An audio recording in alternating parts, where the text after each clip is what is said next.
I remember that winter like it was yesterday. The snowstorm that hit was unlike anything I'd ever seen, and it came out of nowhere. My family and I were driving back from my brother's house in the next state over. It was supposed to be a simple overnight trip, but as night fell, the snow came down harder than expected.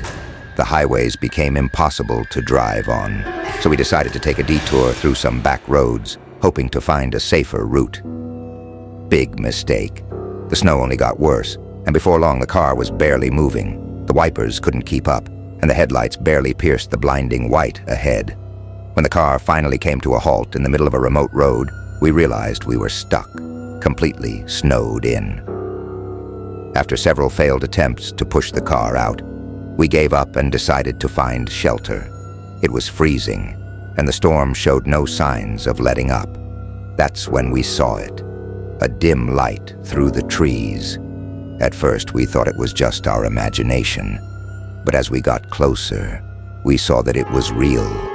A small cabin, its windows glowing faintly in the darkness.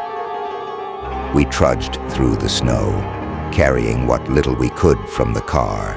The cabin looked old and weathered, but it seemed sturdy enough. The door was unlocked, which felt like a small miracle. Inside it was dark and cold, but we quickly got a fire going in the stone fireplace. The place had clearly been abandoned for a while. There was dust everywhere, and the furniture was covered in sheets.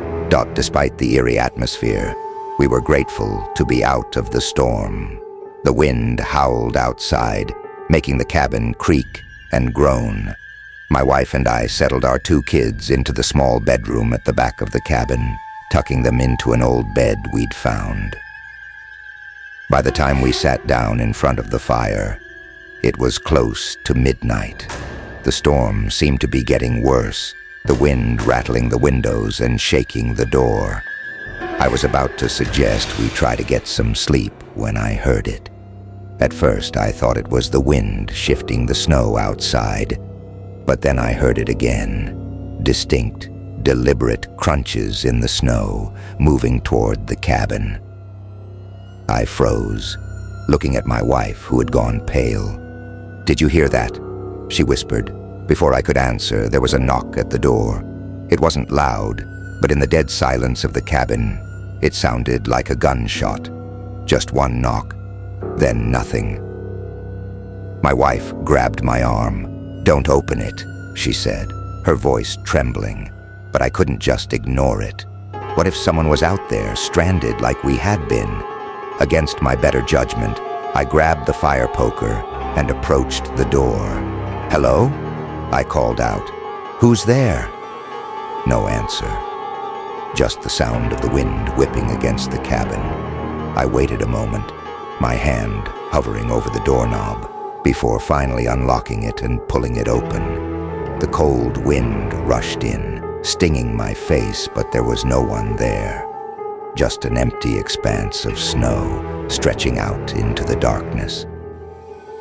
I stepped outside, shining my flashlight around.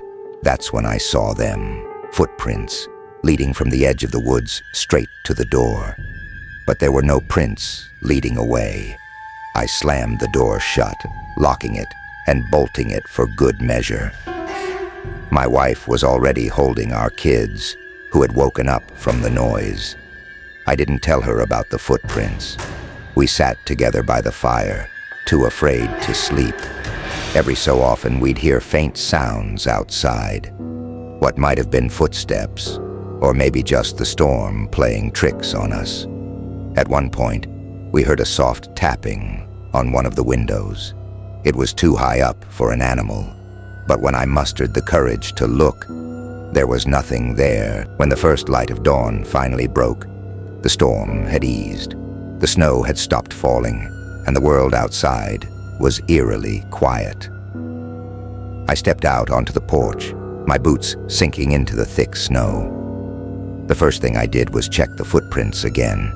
They were still there, leading from the woods to our door, but there were no prints leading away. I walked around the cabin, my heart pounding, but I didn't find anything else. No more footprints, no signs of anyone.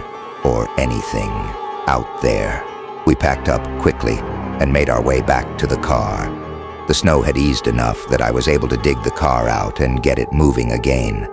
As we drove away, I glanced back at the cabin one last time, looked completely normal, almost peaceful in the daylight. But I couldn't shake the feeling that we hadn't been alone that night. I never told my kids the full story of what happened in that cabin. I didn't want to scare them, but my wife and I still talk about it sometimes. Late at night, when the kids are asleep, we try to convince ourselves it was just the storm, that the sounds we heard were nothing more than snow shifting in the wind.